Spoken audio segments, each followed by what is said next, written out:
Oh yeah, the wonderful sound of flying bees. Finally, we have, today is like 60 degrees. It's gonna be a little windy, but so far it's been a really nice day. We have some cold temperatures coming next week, but today is beautiful. Bees are flying. As you can see, we provided some dry pollen on our feeders, and we're gonna put pollen patty now. This time of the year we put 60-20-20, I like to call it. So it's 60% sugar. Honey we collect from our own beehives, and pollen also we collect from our own beehive. So it's all the products from our own apiary. Another thing that we add this time of the year is a product called Nosevit to prevent nosema, and some honeybee healthy, and we sprinkle some citric acid on top of the patties. Usually we don't disturb bees, open the lift the frames, and this time of the year we wait a little bit. We don't want to get chilled brood and stuff, but I'm just gonna open and see how much brood we have. Just a hive or two, and also it's gonna be a quick just to put pollen patties on top of the frames. So let's do it. So what we did with this hive, in August we removed all the honey.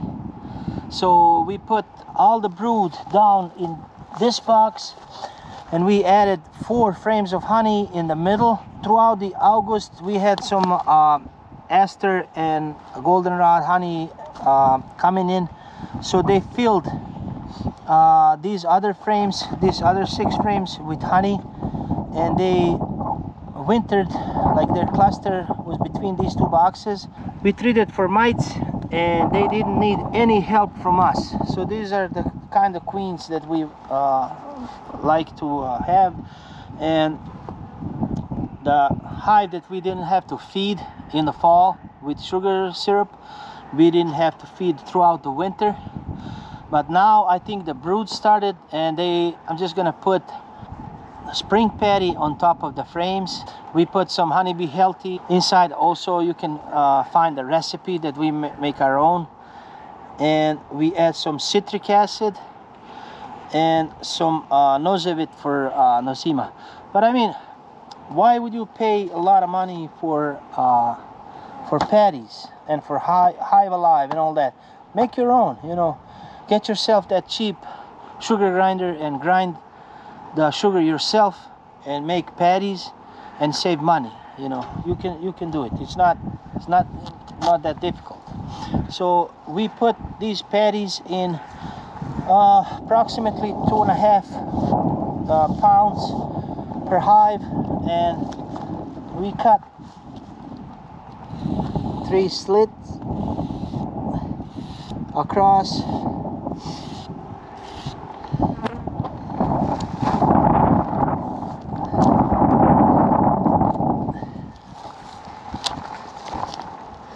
So why pay extra money? You know the products that are inside.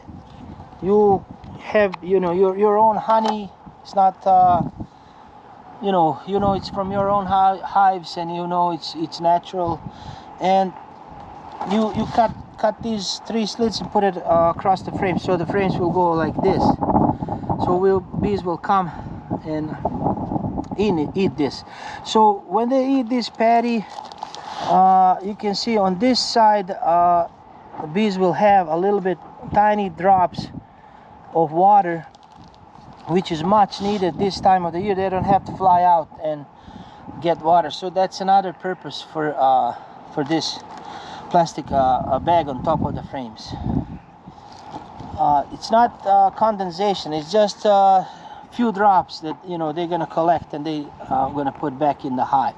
We run the closed system, so there's no upper entrance, there's no draft. Everything is microclimate, you know, closed inside.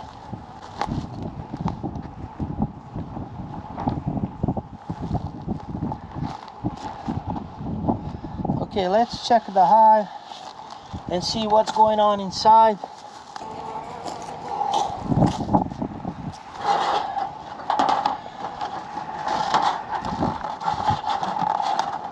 So remove the honey, treat for varroa mites, no extra feeding at all, and no arrangement, nothing.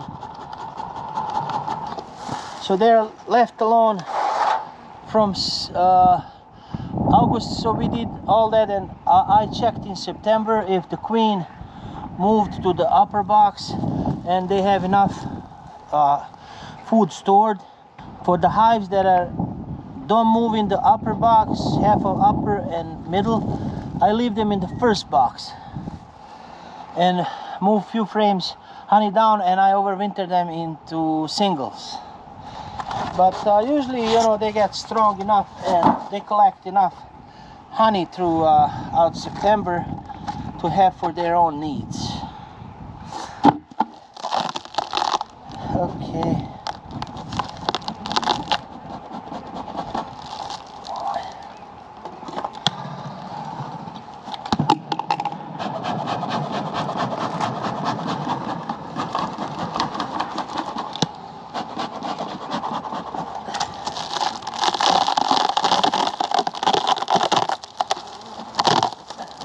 Okay, I can see from here, see they're right in the middle where they're supposed to be. They're not aggressive at all.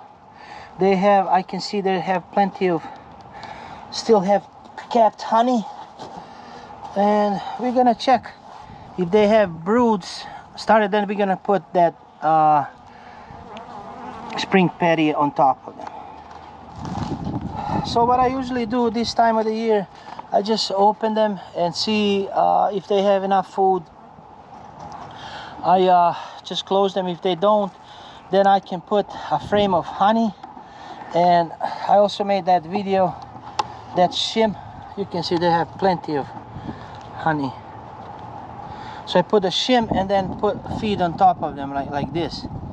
That's one way if they're out of food. But you can see they have plenty of food.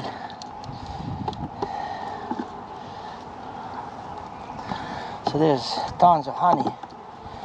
Why would you feed? I mean, I don't understand. Why would you, in the fall, spend all that money for sugar?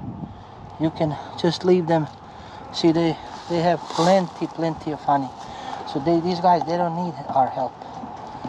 But let's just check if there's brood present. That way we can add a little bit of pollen to it.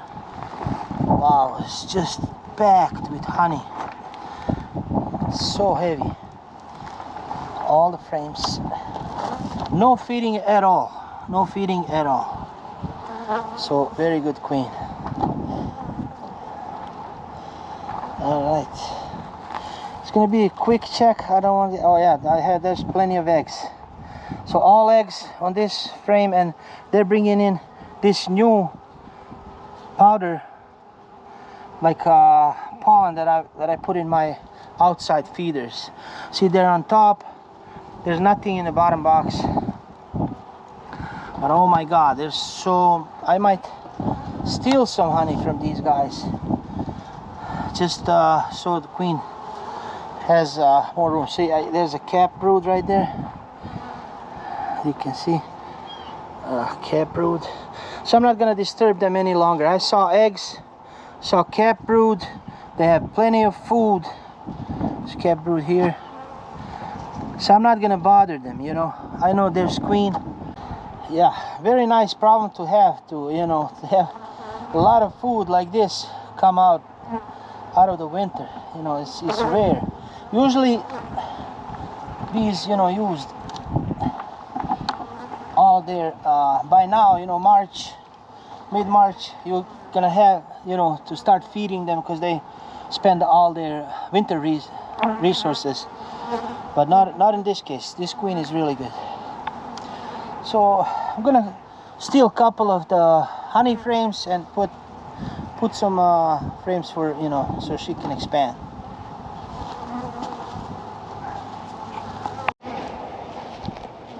Okay, so because they're doing so good and they have this plenty of food, what I'm gonna do is just gonna do half of this patty.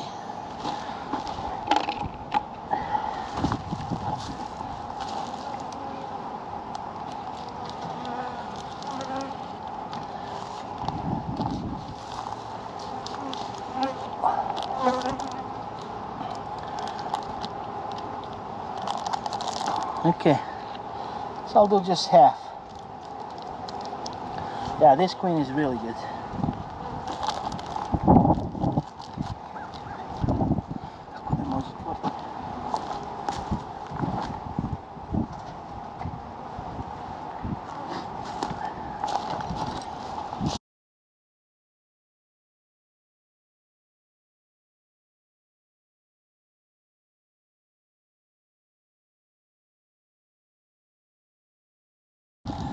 Okay, so this hive it's done. It's very good. So I like the queens like this when they don't need extra help, and they take the hive out of the winter with plenty of stores. And she started really with brood production, so this hive is going to be really a good one. But remember, old-timer beekeepers told me, don't wake up bees too early, but when you wake them up, don't put them back to sleep. Meaning, if you start feeding, I don't know what area you live, but I'm talking about northern climates. When you start feeding bees in the spring, don't stop. You know, just continue, watch and monitor their feed, and continue provide extra feed for them. So that should be all for this time. See you next time, guys.